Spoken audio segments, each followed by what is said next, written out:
আসসালামু আলাইকুম। এই ভিডিওটার অর্থ একমাত্র তারাই বুঝতে পারবে যাদের ওয়াইফ বাড়িতে রেখে যারা বিদেশ থাকেন, যাদের সন্তান, যাদের বড় ভাই, ছোট ভাই, যাদের আত্মীয় স্বজন যারা বিদেশ থাকেন, একমাত্র তারাই বুঝতে পারবে ভিডিওটার অর্থ। এবং আমার মনে হয় না আসমানের নিচে জমিনের উপরে এর চেয়ে ভারী কোনো সংবাদ এই দুনিয়াতে আছে। আসুন এই বিষয়ে জানতে হলে অবশ্যই আমাদের এই ভিডিওটা দেখতে হবে। সম্পূর্ণ ভিডিওটা ইউটিউব থেকে দেখতেছেন তারা অবশ্যই আমার চ্যানেলটা সাবস্ক্রাইব করবেন।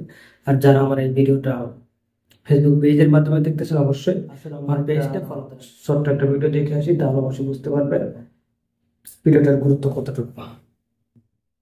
আসসালামু আলাইকুম ভাবি, ভালো আছেন? আলহামদুলিল্লাহ। কি হয়েছে সামনে আব্বু? সানোয়ার ভাই, আর আপনার কি হয়েছে? খাওয়া দাওয়া খাইছেন আপনারা? খাবার খাইছি, কেন কিছু হয়েছে? কিছু হয় নাই। হ্যালো ভাইয়া, হ্যাঁ, কি হয়েছে? আরে শানু ভাই তো কিছুদিন যাবত অসুস্থ ছিল জানেন নাকি? হ্যাঁ, কি হয়েছে? শানু ভাই অনেকদিন যাবত অসুস্থ ছিল, ট্রিটমেন্ট নিছে। ওনার লো প্রেশার ছিল, অনেক ধরনের অনেক সমস্যা ছিল। তো কালকে রাতে উনি কি হয়েছে এটা বলেন। ডিউটি থেকে আসার পরে ঘুমিয়েছিল আর কি, বুঝছেন? তো ঘুমিয়ে থাকার পর তো আজকে সকালে আর উনি আর ঘুম থেকে ওঠে নাই, বুঝছেন নি? উনি হ্যাঁ, আল্লাহর ডাকে সাড়া দিয়ে ওই পারে চলে গেছে, বুঝছেন নি? উনি আর বেঁচে নাই, বুঝছেন? ও প্লিজ ভাবি, প্লিজ শান্ত হন, কান্নাকাটি করেন না প্লিজ। আপনার ছেলেটাকে একটু সান্ত্বনা দেন, আপনার ছেলেটাকে একটু সান্ত্বনা দেন।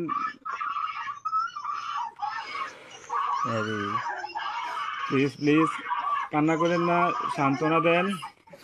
আপনার ছেলেটার একটু দেখতে বলেন।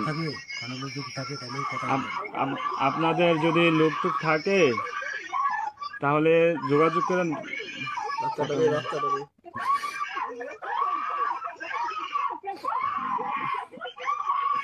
ও আল্লাহ,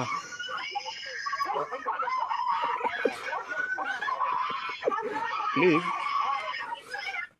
সবাই শান্ত হন, প্লিজ সবাই শান্ত হন, প্লিজ সবাই শান্ত হন, প্লিজ।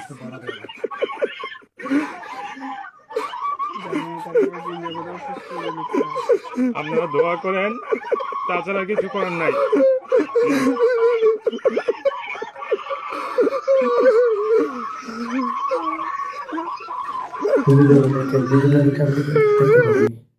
ঠিক আছে, খুব মর্মান্তিক একটা ভিডিও। যাই হোক, আমরা যারা প্রবাসে থাকি বা যাদের আত্মীয় স্বজন, ভাই বা হাজবেন্ড, ছেলে সন্তান যারা প্রবাসে থাকে, তারা আসলে বুঝতে পারবে এই ভিডিওটার কতটুকু গুরুত্ব, কতটুকু মর্মান্তিক। একটা মানুষ প্রবাসে মারা গেলে তার যে কত কি হয় সে একমাত্র যার যায় সেই কি বুঝতে পারে। তো আশা করি সবাই ভালো থাকবেন, দোয়া করি আল্লাহ সবাইকে ভালো রাখুন, সবাইকে যার যার আত্মীয় স্বজন, বউ বাচ্চা কাচ্চা সবার কাছে যাওয়া তৌফিক দান করুন। বা মৃত্যুতে একদিন আমাদের বরণ করতেই হবে, এটা স্বাভাবিক। মৃত্যু আমাদের অবধারিত, এটাকে অস্বীকার করা কখনোই সম্ভব না, অসম্ভব।